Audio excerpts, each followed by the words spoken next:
You've seen the comments on my videos. I'm built different. I could take a T-Rex in a fight. Sure you could, buddy. But while you're flexing for land dinosaurs, the real killers were lurking in prehistoric oceans. Today we're diving into 8 marine monsters that would turn you into an underwater snack faster than you can say, I should have just stayed on land today. Before we dive into the video, make sure to like this video and subscribe to the channel for more dinosaurs that you cannot survive. But let's start small. And by small, I mean the prehistoric equivalent of piranha on steroids. Let's kick things off with Chirolepi, a 60-centimeter predatory fish from the Devonian period, an era so dominated by fish that scientists literally call it the age of fishes. Chirolepi might not look that impressive at first glance. I could totally punt that thing, you're thinking. But here's where your built different fantasy starts falling apart. See, Chirolepi wasn't just any fish. It was one of the first ray-finned fishes, essentially the great granddaddy of most fish swimming around today. But unlike your friendly neighborhood goldfish, this pioneer predator came equipped with a mouthful of razor-sharp teeth designed specifically for one thing, turning other creatures into its dinner. Picture this horror movie scene. You're swimming in what seems like peaceful prehistoric waters. The sun is shivering on the surface above, then you notice something circling in your peripheral vision. Not one, but dozens of streamlined shapes, their primitive brains registering the only one thing: food. But I'm a strong swimmer. Cool story. Chirolepi had a perfectly streamlined body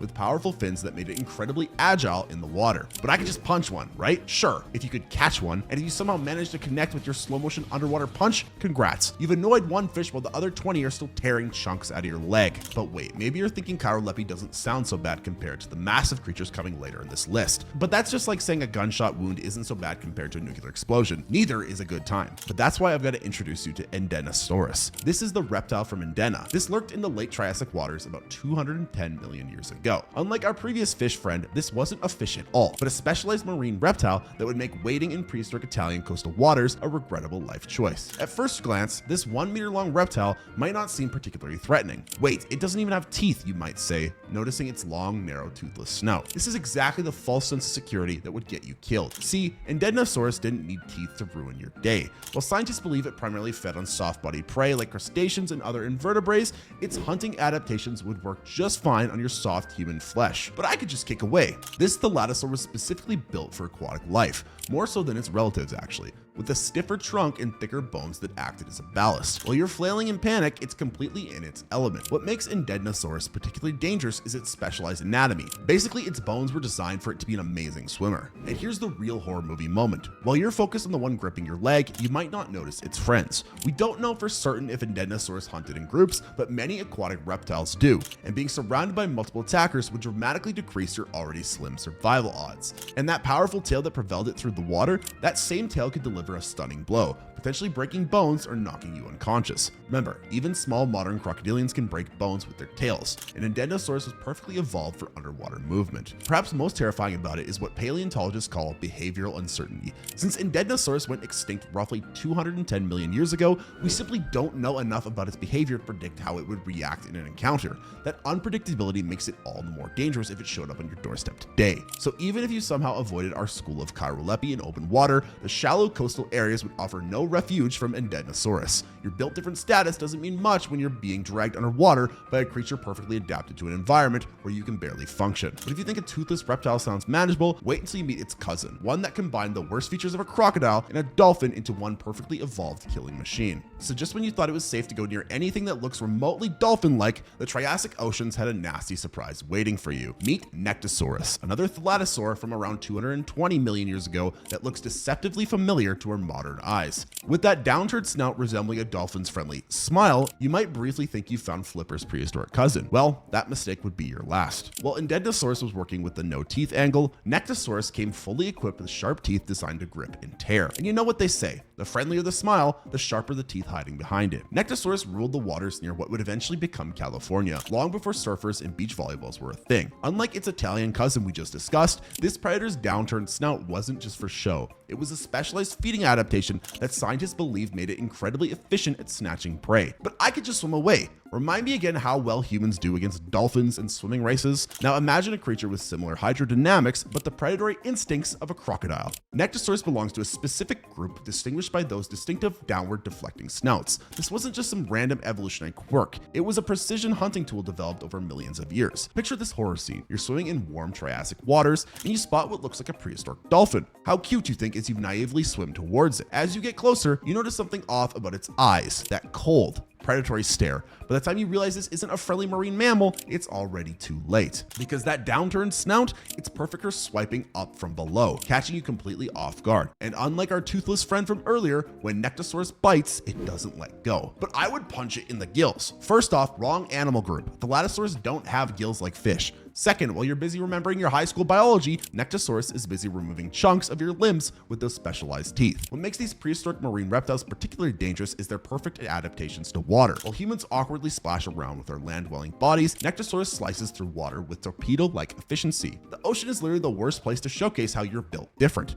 That protein powder physique you're so proud of, in water it's just making you sink faster, while Nectosaurus circles below. But if you think a dolphin-looking reptile with teeth sounds scary, buckle up, because we're about to meet a fish that took the whole concept of fangs to a whole new evolutionary extreme. But if you think a dolphin-looking reptile with teeth sounds scary, buckle up. We're about to meet a fish that took the whole concept of fangs to a whole new evolutionary extreme. Because if you're still feeling confident about prehistoric oceans, allow me to introduce you to a fish that made modern sharks look like swimming teddy bears. Enceladus, the so-called saber-toothed herring, patrolled the late Cretaceous oceans from 100 to 66 million years ago. And unlike modern herring that end up on your breakfast plate, this worldwide predator came equipped with dental work that would make Dracula jealous. At up to 1.5 meters long, that's nearly 5 feet of prehistoric fish, Enceladus wasn't particularly massive compared to other creatures on our list, but what it lacked in size, it more than made up for with those signature fangs that give it its nickname. But I've caught big fish before, I could easily handle this. Sure, with high-tech fishing gear and the advantage of being safely on a boat.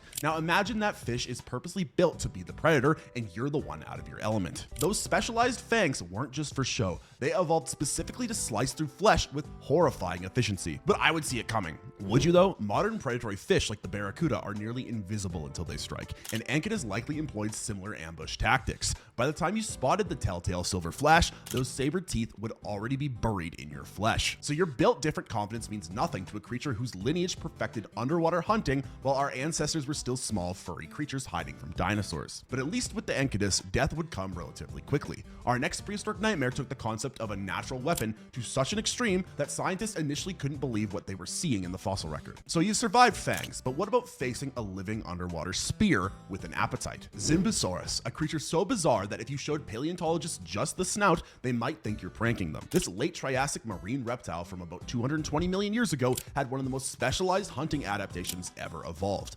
A long, spear-like snout that extended far beyond its lower jaw. Discovered in what we now call China, Zimpusaurus takes the Thalassophobia family we've been exploring to its most extreme form. At over 3 meters long, that's pushing 10 feet, this wasn't some small fry, but a substantial predator with hardware built specifically for impaling prey. But I could dodge a spear. You can barely dodge a frisbee at the beach. Now imagine that spear is attached to a perfectly evolved swimming machine that's been hunting in water for millions of years before humans figured out how to make actual spears. What makes the Zimpusaurus particularly fascinating to paleontologists is its taxonomic complexity. The research shows 4 different species have been identified, each with variations in snout length. This suggests that the spear adaptation was so successful that it diversified into specialized forms. This is basically evolution doubling down on a winning formula. Interestingly, the Zimpusaurus' close relative, the Concha vispina, shared a similar skull structure, but also had bizarrely notched neural spines, which is another reminder that these creatures were alien compared to anything swimming in our modern oceans. The most terrifying aspect might be the calculated nature of its attack. That specialized snout wasn't just for show. It was a precision hunting tool evolved specifically to pierce prey from a distance. Your built different human body wasn't even a consideration in the 10+ million years this design was perfected. But as specialized as the Zimpusaurus was, our next nightmare creature took underwater predation to a whole new terror. Imagine a creature combining the worst aspects of a Komodo dragon and a great white shark. Because we gotta talk about the creature that makes Jaws look like a goldfish with attitude issues. Enter the Cleidastees, which is a mosasaur that terrorized late Cretaceous oceans between 85 and 70 million years ago. Unlike our previous contenders, this nightmare wasn't some distant evolutionary cousin. It was essentially a monitor lizard that decided land was boring and fully committed to ocean domination. Found primarily in what would become Kansas, Alabama, and Mississippi, Cleidastees represents a completely different level of threat. But I watched those swimming lizards on planet Earth, and they're not scary at all. That's cute. Now imagine those lizards with flipper-like limbs, a powerful tail literally evolved for underwater propulsion, and a streamlined body that cuts through water like a torpedo with teeth. but I'm a really good swimmer. Yeah, well, Michael Phelps tops out around 6 miles per hour in short bursts. Most of us manage 2 miles per hour if we're lucky. Meanwhile, mosasaurs like Clydastes could sustain speeds that would leave Olympic swimmers literally in their wake. The fossil record shows that Clydastes preyed on fish, cephalopods, and other marine animals. Its teeth and jaw structure weren't specialized for a particular prey type. They were designed for versatility, capable of handling whatever unfortunate creature crossed its path. So your built different advantage means precisely nothing when facing an evolutionary masterpiece that dominated oceans for millions of years. That tactical breathing technique you learned in your premium survival course, it's useless against a predator that can hold its breath longer than you can stay conscious. Wait until you meet our final nightmare, a creature so perfectly designed for killing that it even ate other apex predators for breakfast. Allow me to introduce the ocean's final boss, nature's perfect killing machine.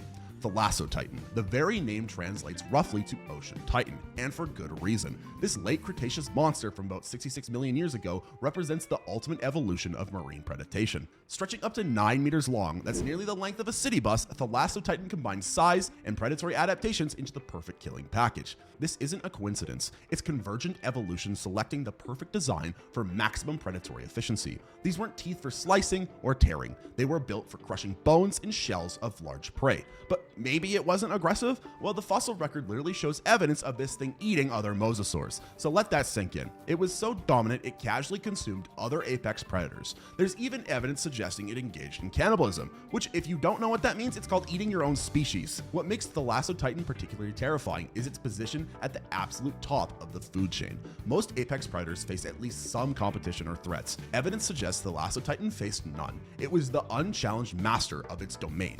So your built different human body to Thalassotitan, that's called variety in its diet. Those muscles you've been working on, they just make you a more nutritious meal for a predator that literally ate other predators for breakfast. The bone-crushing bite, the massive size, the predatory intelligence of the mosasaur, it's a combination that makes survival mathematically impossible. We're talking about a creature so dominant that it survived and thrived for millions of years at the absolute top of one of the most competitive ecosystems in Earth's history. So next time you're scrolling through the comments and see something claim they're built different enough to survive prehistoric predators, just remember, nature spent hundreds of millions of years perfecting these killing machines. So there is no chance that you're built different in subscribing. But if you really think you could take on these marine predators, drop a comment below exactly how you would do it. And like this video and subscribe to the channel for more videos just like this. Speaking of that, you should watch this one on your screen right now.